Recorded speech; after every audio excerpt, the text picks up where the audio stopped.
Important tip to come into union more easily with your twin flame, Part 2.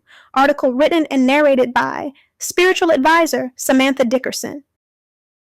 This particular step I'm going to discuss can be a tough one. To come into union more easily with your counterpart, you must begin removing all karmic interference from your environment.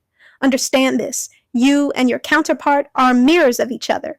If you have interferences in your environment stopping you guys from coming together, they will too. The universe is not going to allow true union to happen until you guys both are able to have a healthy relationship with one another. In order to have that healthy partnership, you must remove all the unhealthy, problematic things from your life. As you do so, your counterpart will too.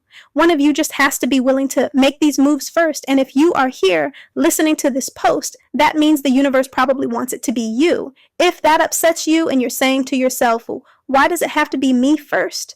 How is that fair? Please understand, this connection is about rising above all human ego and pride. I'm not saying you don't have a right to feel these things. And by all means, please give yourself space and time to honor those emotions. Every version of you deserves and must have its moment to exist. But sitting in those emotions won't change what has to be done. At the same time, dear listener, the universe chose you to be first, to make these moves for a reason, and you can trust that for all your willingness to do as it bids, you will be enormously rewarded. Now, what are the problematic karmic interferences that may need to be removed? It can really be anything. Maybe it's a mother you have allowed to control you and use you in intensely toxic ways.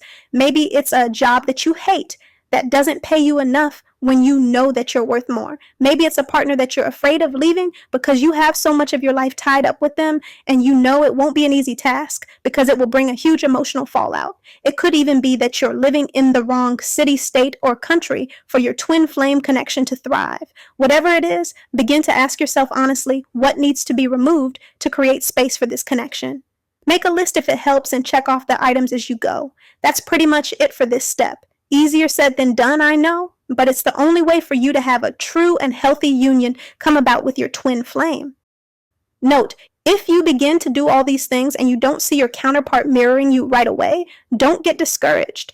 The mirroring takes time. There are a lot of emotional and energetic moving parts that are taking place behind the scenes as you make these changes, and you may also not see the changes because the universe wants you to focus on finding your twin flame within yourself first. The physical person can be a distraction from doing that, and this connection is first and foremost soul-based. It will require you to learn to walk by the faith of the truth you feel within yourself and not by the sight of the physical illusion that may not currently be matching up. Thanks for listening. I hope this article resonated with you, and if it didn't, I hope you find what does. For more information on this topic, please click on one of the suggested videos in the description below or visit the blog page of Higher Perspectives website, also linked below.